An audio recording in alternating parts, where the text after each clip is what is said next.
नमस्कार, जोहार झारखंड देख रहे हैं आप और मैं आपके साथ रंजना रावत। बुलेटिन की शुरुआत रांची की खबर के साथ करेंगे। रांची के नामकुम में सीओ विनोद प्रजापति पर नगर निगम के सफाई कर्मी की पिटाई का आरोप लगा है। ये बड़ी खबर आपको रांची से बता रहे हैं। मारपीट की पूरी तस्वीर सीसीटीवी कैमरे में कैद हो गई, जो कि आप इस वक्त अपनी टीवी स्क्रीन पर देख पा रहे हैं। बताया जा रहा है कि सीओ अपने गाड़ी से जा रहे थे, लेकिन सड़क पर कूड़ा वाहन खड़ी होने की वजह से उन्हें 1.5 मिनट रुकना पड़ा, जो सीओ को नागवार गुजरा और उन्होंने गाड़ी से उतरकर सफाई कर्मी पर लात घूंसे की बरसात कर दी। वीडियो वायरल होने के बाद सीओ ने सफाई कर्मी से माफी मांग ली है। तो देखिए, ये वो सीसीटीवी फुटेज है जिसमें सीओ जो है वो सफाई कर्मी को लात घूंसे से मार रहे हैं। आपको बताते चले कि रांची की सीओ की दबंगई की करतूत जो है वो इस सीसीटीवी कैमरे में कैद हो गई, जो कि आप इस वक्त अपनी टीवी स्क्रीन पर देख पा रहे होंगे। आपको बताते चले कि सीओ वहां से गुजर रहे थे, लेकिन तभी जो है वो कूड़ा गाड़ी जो है वो खड़ी हो गई और 1.5 मिनट सिर्फ इंतजार करना पड़ा, जो कि सीओ को नागवार गुजरा। उसके बाद सीओ उतरते हैं और सफाई कर्मी की जमकर धुनाई करते हैं। हालांकि अब जब यह वीडियो वायरल हो गया है तो सीओ ने सफाई कर्मी से माफी मांग ली है।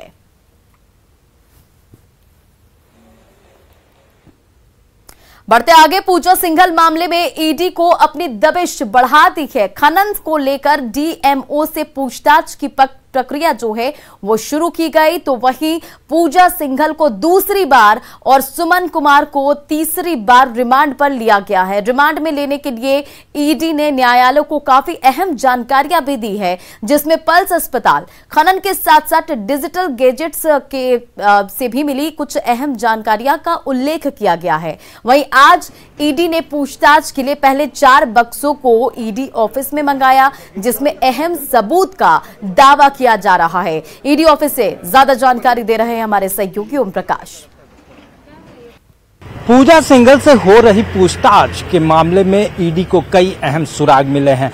यही वजह है कि पूजा सिंघल को लगातार दूसरी बार रिमांड पर लिया गया है, तो वहीं सुमन कुमार सिंह को तीसरी बार रिमांड पर लिया गया है। आपको ये बताना चाहेंगे कि आज कई अहम दस्तावेजों को लेकर ईडी की टीम फिलहाल यहां पर पहुंची थी। 4 बक्से थे, जिन 4 बक्सों में कुछ अहम दस्तावेज थे, जिन्हें फिलहाल पूछताछ के दरमियान इस्तेमाल किया जाएगा। आपको ये भी बताना चाहेंगे कि पूरे मामले का दायरा जो है, जांच का दायरा काफी बढ़ चुका है। न सिर्फ पूजा सिंघल से मनरेगा घोटाले के बारे में पूछताछ की जा रही है, बल्कि पल्स अस्पताल, खनन सहित अन्य मामलों में भी पूजा सिंघल से पूछताछ की जा रही है और कई अहम दस्तावेज के साथ साथ डिजिटल गैजेट्स भी पूजा सिंघल के पास से मिले हैं, जिसमें कई अहम जानकारियां भी हैं। वहीं एफएसएल से भी पूरे मामले की जांच कराई जा रही है। तो कहा जा सकता है आने वाले दिनों में इसमें न सिर्फ पूजा सिंघल बल्कि उनके कई करीबियों पर भी आने वाले दिनों में ईडी की दबिश देखने को मिलेगी। कैमरामैन अमित के साथ ओम प्रकाश, न्यूज़ 18 रांची। पूजा सिंघल मामले की जांच में ईडी की टीम दिन रात साक्ष्यों को इकट्ठा करने में जुटी है। पूजा सिंघल को दूसरी बार, वहीं सुमन को तीसरी बार रिमांड पर लिया गया। आज पूछताछ शुरू होने से पहले पूजा सिंघल और सुमन की जांच के लिए मेडिकल टीम पहुंची और जांच के बाद दोनों की तबीयत को ठीक बताया गया। वहीं आज पूजा सिंघल के पति अभिषेक झा भी ईडी ऑफिस पहुंचे और करीब 1 घंटे तक ईडी ऑफिस में रहने के बाद अभिषेक घर के लिए निकल गए। उन्होंने कुछ हिस्ट्री भी नहीं दिया है। जो वाइटल्स लिया था मैंने, वो वाइटल स्टेबल है उनका। सुमन का दोनों स्टेबल है। जो मेडिकेशन ले रही है, जो डाइट ले रही है, वही कंटिन्यू करे, क्योंकि जब सब कुछ प्रॉब्लम नहीं है तो वही कंटिन्यू करना चाहिए। कुछ डिप्रेशन वगैरह की बात नहीं, ऐसा कुछ। तो ये तस्वीरें देखिए, अभिषेक झा भी कुछ घंटे ईडी के ऑफिस में रहे और आज भी आपको बताते चले कि पूजा सिंघल को दूसरी बार और सुमन को तीसरी बार उनका रिमांड की अवधि बढ़ाई गई और उसके बाद आज भी पूछताछ की जा रही है।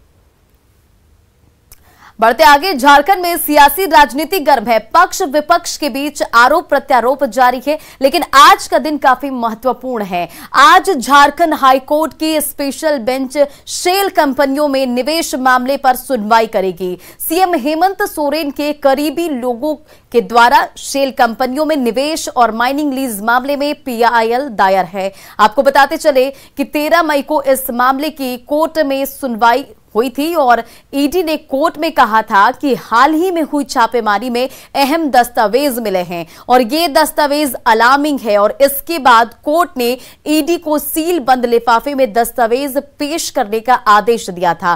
साथ ही स्पेशल बेंच गठित कर दोपहर 2:15 पर यानी कि आज सुनवाई करने की बात कही गई है। मई महीने की बढ़ती तपिश के साथ ही झारखंड का सियासत तापमान भी उफान पर है। आज अहम फैसला झारखंड हाईकोर्ट से आने वाला है। झारखंड के मुख्यमंत्री हेमंत सोरेन के लिए आज अहम दिन है। झारखंड हाईकोर्ट में उनके और उनके कर्मियों के सेल कंपनी चलाने और उनके नाम पर खदान लीज आवंटित कराने मामले में आज मंगलवार को विशेष सुनवाई होगी। यह मामला chief justice doctor Ravi Ranjan और जस्टिस एसएन प्रसाद की अदालत में दोपहर 2:15 सुनवाई होगी।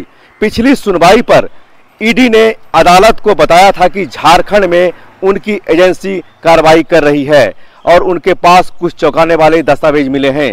वह इन दस्तावेजों को हाईकोर्ट में दिखाना चाहता है। इस पर अदालत ने उन दस्तावेजों को देखने की इच्छा जताते हुए ईडी के सभी दस्तावेज को सीलबंद कर हाईकोर्ट के रजिस्ट्रार जनरल को यहां सौंपने का निर्देश दिया है। अब देखना यह है कि 2:15 पर chief justice doctor Ravi Ranjan की बेंच की सुनवाई में क्या फैसला आता है, क्योंकि आज 17 मई है और बहुत महत्वपूर्ण दिन है हेमंत सोरेन सरकार के लिए। रांची से निरंजन सिंह।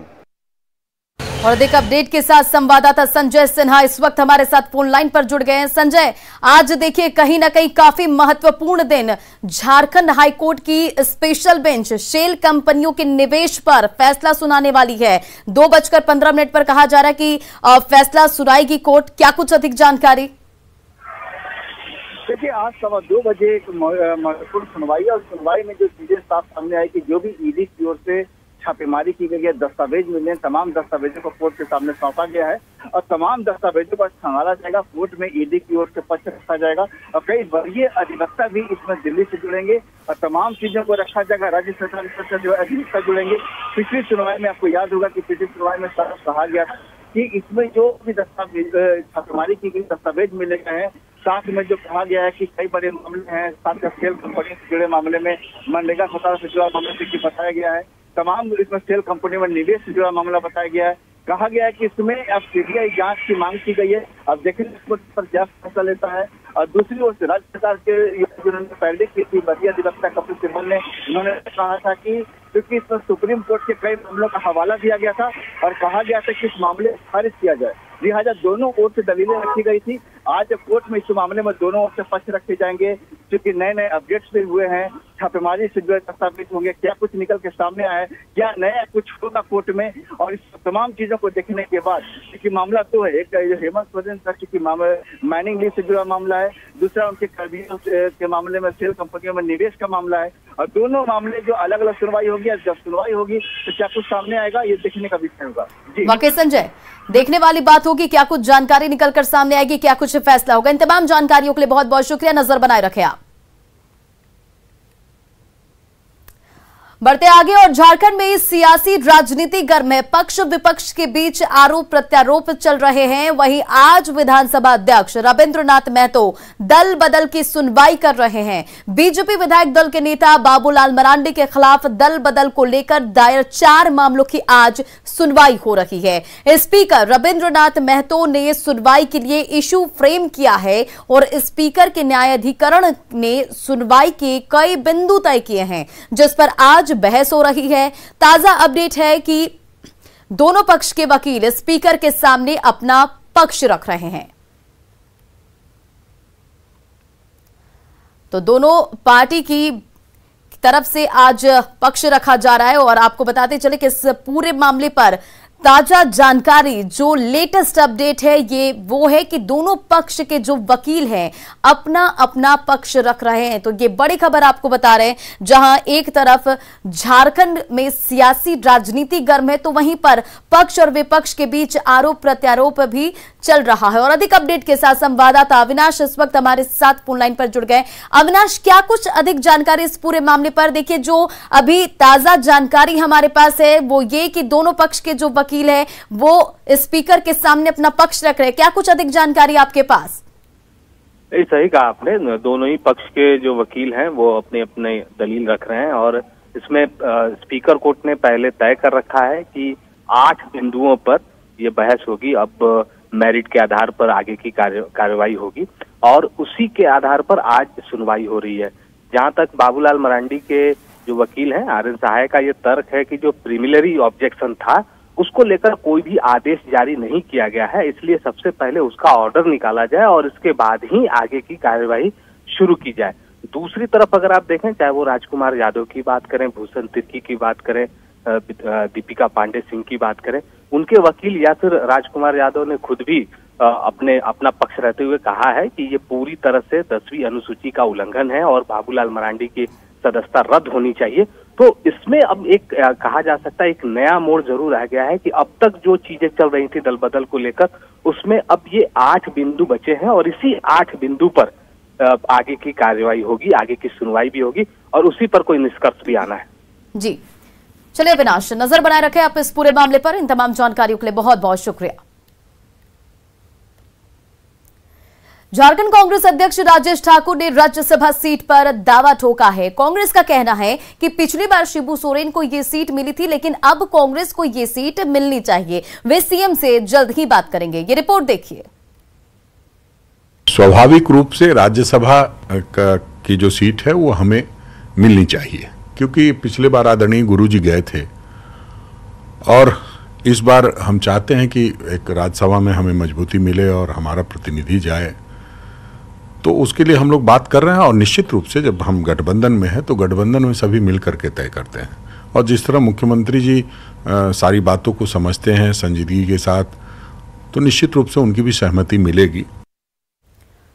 और बड़ी खबर देवघर से, जहां सदर अस्पताल में जमकर बवाल हुआ है। परिजनों ने डॉक्टर के साथ मारपीट भी की है और डॉक्टरों ने ओपीडी सेवा को ठप कर दिया। तो ये बड़ी खबर आपको देवघर से बता रहे हैं, जहां सदर अस्पताल में जमकर बवाल हुआ है। परिजनों ने डॉक्टर के साथ मारपीट भी की है और डॉक्टर ने ओपीडी की सेवा ठप कर दी है। जिले में स्वास्थ्य व्यवस्था चरमरा गई है। स्थानीय प्रशासन से कार्रवाई की मांग की जा रही है। तो तस्वीरें आपके सामने, जहां सदर अस्पताल में जमकर बवाल हुआ है, परिजनों ने डॉक्टर के साथ मारपीट की है। और दूसरी तस्वीर आप देख रहे हैं कि जहां किस तरह से डॉक्टर के साथ मारपीट हुई है और अब जो है ओपीडी की सेवा जो है वो ठप कर दी गई है। तो देवघर से ये बड़ी खबर आपको बता रहे हैं, जहां परिजनों ने डॉक्टर के साथ मारपीट किया। और अधिक अपडेट के साथ संवाददाता मनीष दुबे इस वक्त हमारे साथ फोन लाइन पर जुड़ गए। मनीष, क्या कुछ अधिक जानकारी इस पूरे मामले पर? क्या ओपीडी की सेवा शुरू हुई है, क्योंकि प्रशासन से कार्रवाई की मांग की गई है? क्या कुछ अधिक जानकारी? जी देखिए, अभी ओपीडी की सेवा शुरू नहीं की गई है और साथ ही साथ आईएमए में अब इस बात को लेकर बैठक हो रही है कि जो भी घटनाएं हुई है इस घटना की सभी डॉक्टर जो हैं, आईएमए के डॉक्टर भी निंदा कर रहे हैं और सभी प्रशासन से जल्द कार्रवाई की मांग भी कर रहे हैं। फिलहाल जो है अभी भी ओपीडी सेवा नहीं चल रहा है, लेकिन इमरजेंसी सेवा बहाल है। जी मनीष, बवाल क्यों हुआ? सदर अस्पताल में बवाल क्यों हुआ? परिजनों ने डॉक्टर के साथ मारपीट क्यों की? देखिए, जैसा बताया जा रहा है कि सुबह सुबह कोई परिजन अपने मरीज को लेके आए थे। एक्सीडेंटल मरीज था जिसका कि सर फटा हुआ था। तो उसी इलाज क्रम में डॉक्टर ने बताया कि इनका स्थिति ठीक है और अभी वार्ड में भर्ती कर लिया जाएगा, लेकिन परिजनों का कहना था कि नहीं, ये ठीक नहीं है, आप इनको जल्द अच्छे से इलाज कीजिए, जिसमें कि तू मैं हुई और बात बढ़ते बढ़ते हाथापाई तक आ गई। ड्रेसर और डॉक्टरों के साथ फिर मारपीट हो गई। जी मनीष, ये भी जानकारी दीजिए, जैसे कि अभी आईएमए में बैठक चल रहा है इसे लेकर, लेकिन सदर अस्पताल में अभी जो मरीज पहुंच रहे होंगे उन्हें तो परेशानियों का सामना करना पड़ रहा है। तो क्या इसे कुछ लेकर अस्पताल प्रबंधन की तरफ से कुछ नहीं किया गया, प्रशासन की तरफ से कुछ नहीं किया गया? जी बिल्कुल, देखिए कि जो लोग पहुंच रहे हैं, ओपीडी के लिए पहुंच रहे हैं, उन्हें तो परेशानी का सामना करना पड़ ही रहा है, लेकिन साथ ही साथ जो इमरजेंसी सेवा के लिए जो एक्सीडेंटल आ रहे हैं या जो बहुत ज्यादा इमरजेंसी जिसका है, उसको इमरजेंसी वार्ड में भर्ती कर लिया जा रहा है और वहाँ पे डॉक्टर मौजूद हैं। साथ ही साथ वार्ड में भी जो है देखरेख किया जा रहा है, वार्ड बॉय हैं और नर्सेज हैं जो कि वो कर रहे हैं, लेकिन ओपीडी सेवा सिर्फ बंद की गई है अभी फिलहाल। चलिए मनीष, आप नजर बनाए रखें इस पूरे मामले पर। तमाम जानकारियों के लिए बहुत बहुत शुक्रिया। हमको लगा अखबार में वो वीडियो चलाएगा क्या। बढ़ते आगे, झारखंड में पहले चरण के पंचायत चुनाव की मतगणना आज हो रही है और सुबह 8 बजे से सभी मतपेटियां खोलकर काउंटिंग की जा रही है। आपको बताते चले कि पहले चरण में 21 जिलों के 72 प्रखंडों में 1127 ग्राम पंचायतों में चुनाव करवाया गया था, जिसमें निर्विरोध निर्वाचन के बाद ग्राम पंचायत के 3707, मुखिया के 1117, पंचायत समिति सदस्य के 1256 और जिला परिषद के 143 पदों पर चुनाव हुए थे। पहले चरण में 68% वोटिंग हुई थी।